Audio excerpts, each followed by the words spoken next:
Hey guys, Craig here from The Run Experience, and today we're reviewing two shoes. This is the Scott Palani, it's their road shoe, and then the Scott Kinabalu, difficult names to say, the Kinabalu, which is their trail shoe. I'm going to review the road shoe because that's what I ran in, and then this is the trail shoe, which Nate ran in, and he's going to give you some words on that.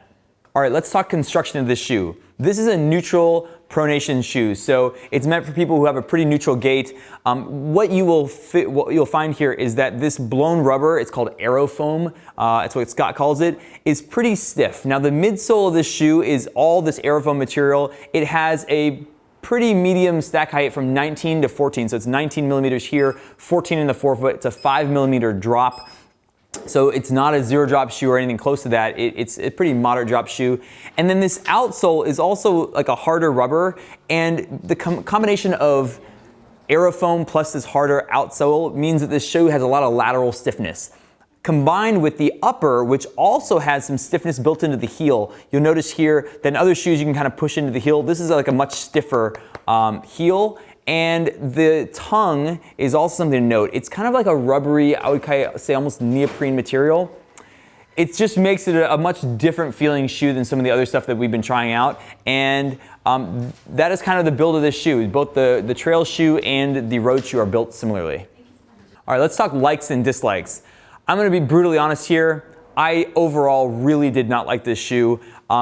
And it took me a couple runs before I figured out like what was it about it that I was not enjoying. And it doesn't mean that you won't necessarily like the shoe, but my experience of it was that one, it was really stiff. And so when I was going out on a run, it's a neutral shoe, but I felt like the stiffness of the midsole and the outsole was just way too laterally stiff for me to really want to put a lot of miles in it. I want a shoe that's not like mushy, but that allows my foot to flex more.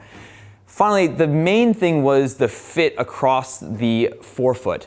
This tongue is made out of this neoprene material, and it's hard to really tell from this, but because of the build of it and where it's attached in the shoe, I found that it would bunch in the forefoot here, and Nate will talk a little bit more about his experience in the trail shoe, but it created this like ridge across the top of my foot that it wasn't extremely painful, but it was uncomfortable, and I would end every run just feeling like I don't really want to keep this pair of shoes on. I want to rip them off and put something else on.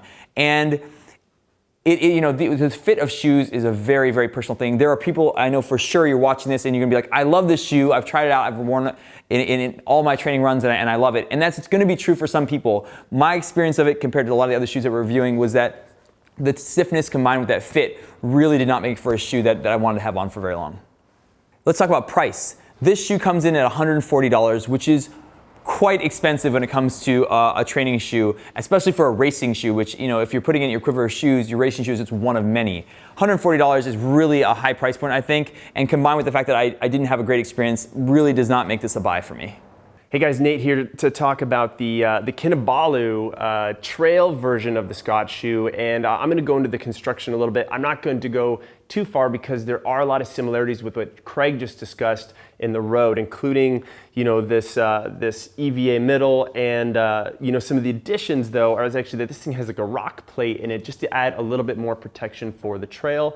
And overall, when I looked at the specs of the shoe, I was actually kind of excited about running in it. Under 10 ounce shoe, which is pretty good for trail, about 9.6 ounce. Certainly not the lightest thing, but not the heaviest. Good for say, middle distance, maybe something a little bit longer on the trail shoe. It's on the narrower side of things with about a medium width 4 foot wide shoe. And I say on the narrower side for my own personal preference, but when I got in the shoe, I found it was wide enough, it still worked for me. It felt like pretty quick and responsive, which I liked.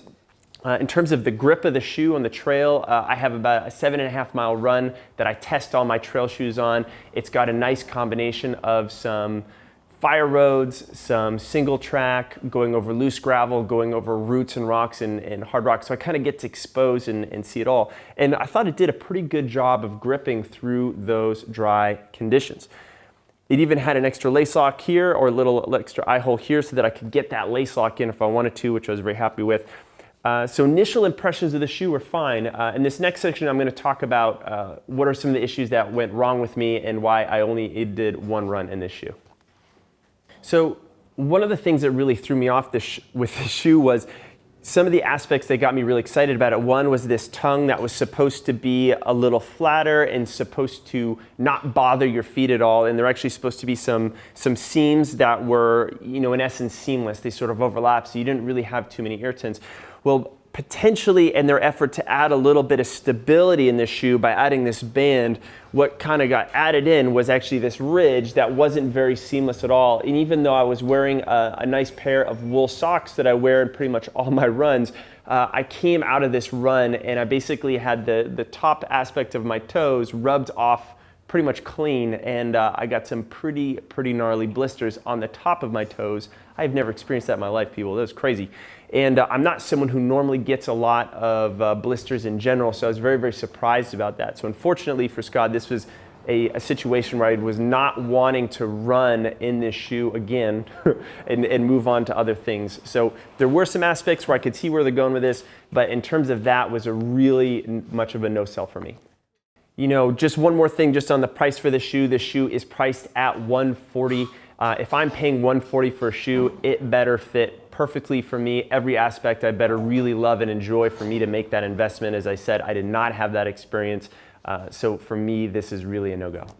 All right, guys, that is what we have to say about the Scott Palani and the Scott Kinabalu. Now, with all of our reviews, we try to, put some time in the shoe, give it an honest go, and most of the time we have lots of good things to say about the shoes, and they're for different people. That's true here as well. Our personal experience may not be your personal experience. I know there's gonna be somebody out here who just loves these shoes and had a really good experience, and fit is a really personal thing. So if you're interested in this shoe, I definitely recommend trying it out. Go to a local running store or pick it up from the Running Warehouse. We are here at the Runner's Mind, which is an amazing set of stores here in the Bay Area. So if you're here in the Bay Area, definitely check them out.